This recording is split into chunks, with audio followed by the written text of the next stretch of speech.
오늘 하나님의 말씀은 잠언 3장 1절에서 10절까지의 말씀입니다. 내 아들아, 나의 법을 잊어버리지 말고 내 마음으로 나의 명령을 지키라. 그리하면 그것이 네가 장수하여 많은 해를 누리게 하며 평강을 더하게 하리라. 인자와 진리가 내게서 떠나지 말게 하고 그것을 내 목에 매며 내 마음판에 새기라. 그리하면 내가 하나님과 사람 앞에서 은총과 귀중히 여김을 받으리라. 너는 마음을 다하여 여호와를 신뢰하고 내 명철을 의지하지 말라. 너는 범사에 그를 인정하라. 그리하면 내 길을 지도하시리라. 스스로 지혜롭게 여기지 말지어다. 여호와를 경외하며 악을 떠날지어다. 이것이 내 몸에 양약이 되어 내 골수를 윤택하게 하리라. 내 재물과 내 소사물에 처음 익은 열매로 여호와를 공경하라. 그리하면 내 창고가 가득히 차고 내 포도즙 틀에 새 포도즙이 넘치리라. 아멘. 오늘 말씀도 내 아들아 라고 그렇게 시작을 하고 있습니다. 그래서 젊은 사람에게 주는 교훈이라는 타이틀이 적혀 있는 성경도 있을 것입니다. 여기서 내 아들이란 솔로몬의 자녀들이다. 교육을 받고 있는 학생들이다. 젊은 사람이다. 여러 가지 해석이 있을 수 있겠지만은 더 정확한 것은 하나님의 자녀인 우리에게 하나님께서 내 아들아 이렇게 부르시면서 말씀하시는 것이라고 보는 것이 더 바를 것입니다. 젊은 사람들에게 뭐가 필요하냐고 묻는다면은 여러 가지 소원을 말할 것입니다. 오래 살래요. 성공한 사람이라면은 더 오래 살고 싶을 것입니다. 아니면은 인정을 받는 사람이 될래요. 직장 생활 하시는 분이라면은 상사에게 인정을 받는 것은 참 중요할 것입니다. 지도함을 받고 싶어요. 학생들이라면은 중요한 사안 아니겠습니까? 건강하기를 원합니다. 아파 보지 않으신 분들은 이것이 얼마나 중요한가를 알 수가 없을 것입니다. 부자 되길 원해요. 이것은 모든 사람의 바람일 것입니다. 이와 같은 소원이 이루어지기 위한 답은 오늘 본문 말씀에 다 들어가 있습니다. 본문은 이렇게 하라. 그러면은 이렇게 될 것이라는 구조를 가지고 있습니다. 홀수 구절은 짝수 구절의 원인입니다. 가장 먼저 말하고 있는 것은 법을 잊어버리지 말라고 하고 있습니다. 여기서의 법은 토라입니다. 율법입니다. 말씀을 잊어버려서는 안 된다는 것입니다. 역시 가장 먼저 주어진 명령입니다. 왜 법을 잊어버려서는 안 됩니까? 저희들은 피조물로 창조되어졌기 때문입니다. 주인이 아니다는 것입니다. 맘대로 살도록 주어진 그러한 존재가 아니란 말입니다. 저희들은 어떤 틀 속에서만 살아야 한다는 것입니다. 그 틀을 이렇다고 하나님께서 짜놓으신 말씀이 신명기 8장 말씀입니다. 이 말씀은 사람에게는 가장 기본이 되는 틀이기도 하지만은 가장 중요한 틀이기도 합니다. 8장 말씀은 이렇게 시작을 하고 있습니다.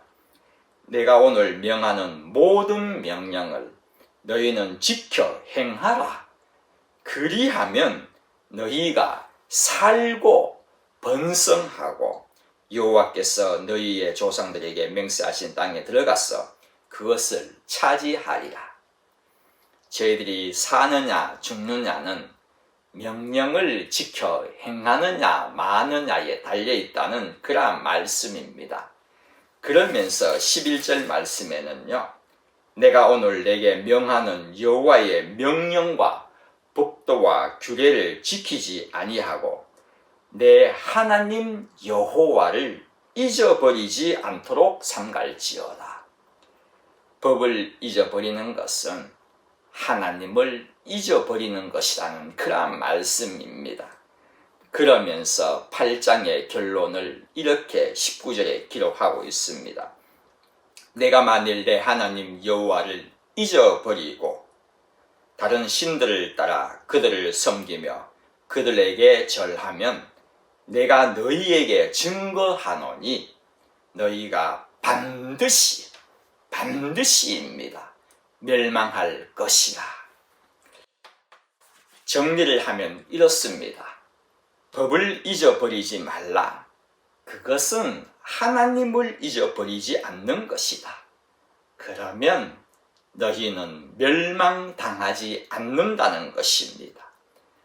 이 8장의 말씀들을 축약한 것이 본문 말씀에 시작하는 말씀입니다. 3장 1절 말씀입니다. 내 아들아 나의 법을 잊어버리지 말고 내 마음으로 나의 명령을 지키라. 2절 말씀 그리하면 그것이 내가 장수하여 많은 해를 누리게 하며 평강을 더하게 하리라. 어떡하든지 말씀을 잊어버리지 말라는 말씀입니다. 성도 여러분, 정말로 중요한 명령입니다. 그러면은 말씀을 잊어버리지 않기 위하여서는 어떻게 해야 하는 것입니까? 다른 많은 방법 중에서 하나를 선택하는 것이 아닙니다. 방법은 단 한 가지밖에 없습니다. 말씀을 읽는 것밖에 없습니다. 여러분은 얼마나 성경을 읽고 계십니까? 하나님은 읽고 지켜라. 그리하면 장수한다고 하셨습니다. 장수하기 위하여서 읽는 것이 아니라 읽다가 보면은 하나님께서 복으로 장수를 주신다는 그런 말입니다. 장수는 말씀을 기억하고 지키느냐에 달렸다고 수명의 연관이 있도록 하나님께서 분명히 정하여 놓으신 것입니다.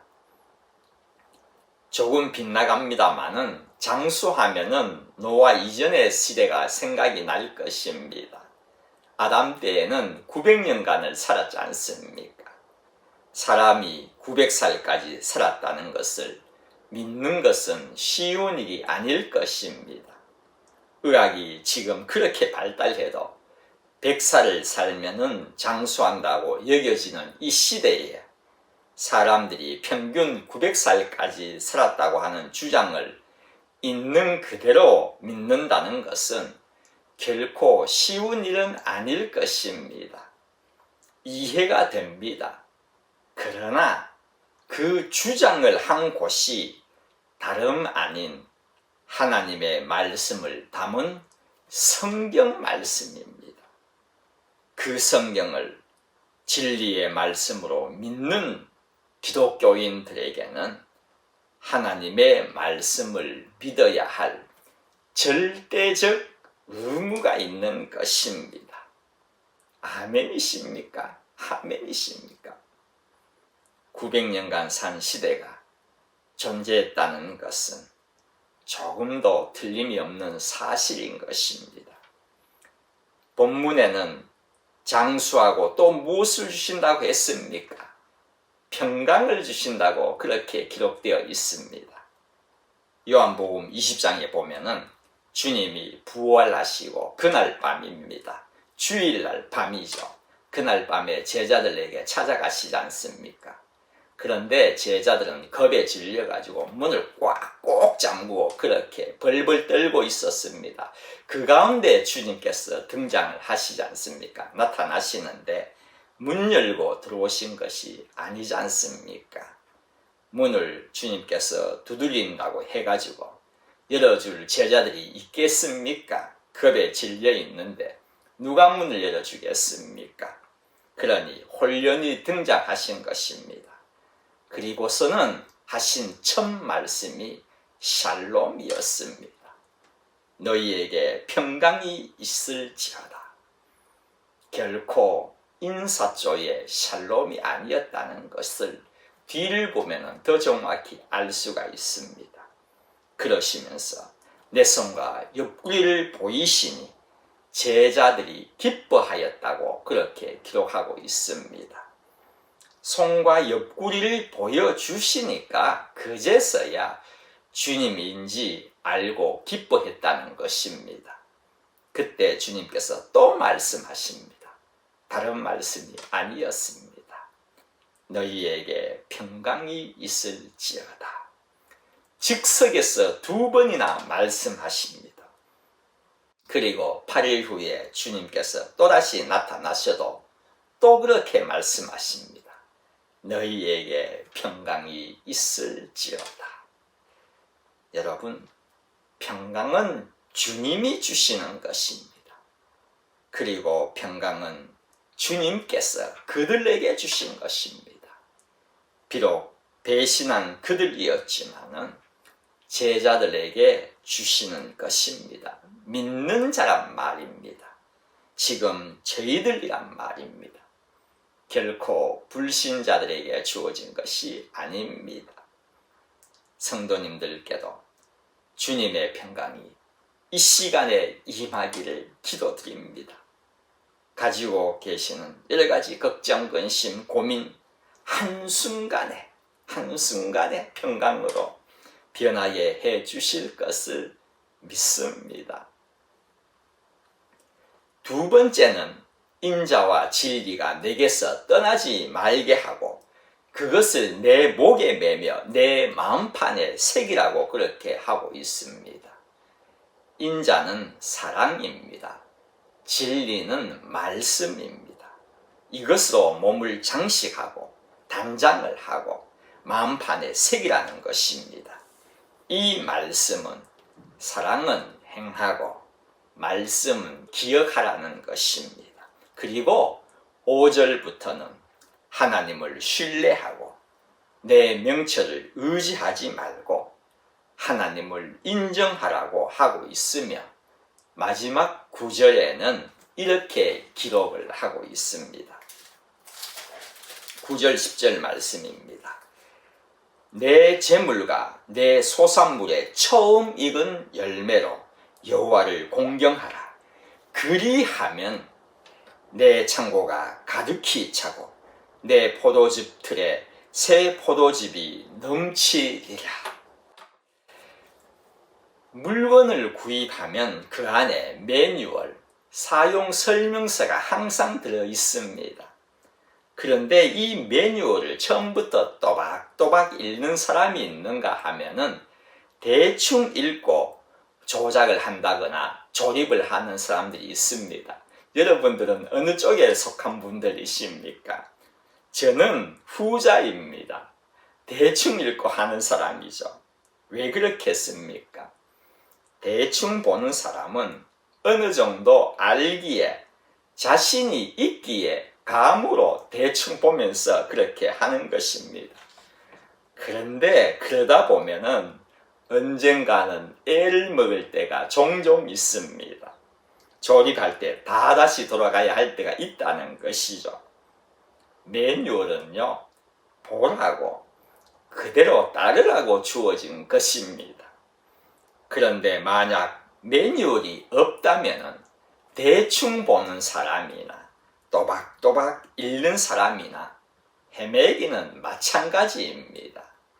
그래서 매뉴얼이 참 중요한 것입니다. 여기 저희들이 가장 좋아하는 눈이 번쩍 뜨이는 말씀이 있습니다. 내 창고가 가득히 차고 내 포도즙 틀에 새 포도즙이 넘치리라. 솔직히 이 말씀보다 더 좋아하는 것 있겠습니까? 그런데 어떻게 하면은 이렇게 되는 것입니까? 하나님께서 정확한 매뉴얼을 정하여 주신 것입니다. 내 재물과 내 소산의 처음 익은 열매로 여호와를 공경하라. 그러면 창고가 차고 넘친다는 것입니다. 하나님은 이렇게 분명히 말씀하셨습니다. 이 말씀을 기록하신 이유가 있습니다. 하나님께서 내가 너희 창고가 가득히 차게 하고 내가 내 포도즙 틀에 새 포도즙을 넘치게 한다는 것입니다. 아멘이십니까? 하나님께서 하신다는 것입니다. 그러나 그 이전에 더 중요한 것을 아셔야 합니다. 하나님께서 이 말씀을 하신 의도가 있습니다. 그것은 저희들이 원하는 것이 무엇인지 나는 정확히 안다는 말씀입니다. 하나님은 저희들의 소원을 정확히 알고 계시지 않습니까? 조금 전에 눈이 번쩍 뜨이는 말씀이라고 했지 않습니까? 창고가 가득 차기를 원하고 포도즙이 넘치기를 원하고 사업에 성공하고 학업이 잘 되고 직장에서 승승장구하고 가정이 화평하고 만사가 잘 되고 하나님은요 우리의 소원을 너무나 정확히 알고 계십니다. 그러기에 매뉴얼을 주신 것입니다. 왜요? 매뉴얼대로 행하여 하나님께서는 여러분들의 모든 일이 잘 되시길, 복 받으시기를 원하시기 때문입니다. 그렇기 때문에 매뉴얼을 저희들에게 주신 것입니다. 그 매뉴얼에 어떻게 되어 있습니까? 내 재물과 소산물에 처음 익은 열매를 바치라고 하셨습니다. 하나님은 왜 처음 것을 요구하셨겠습니까?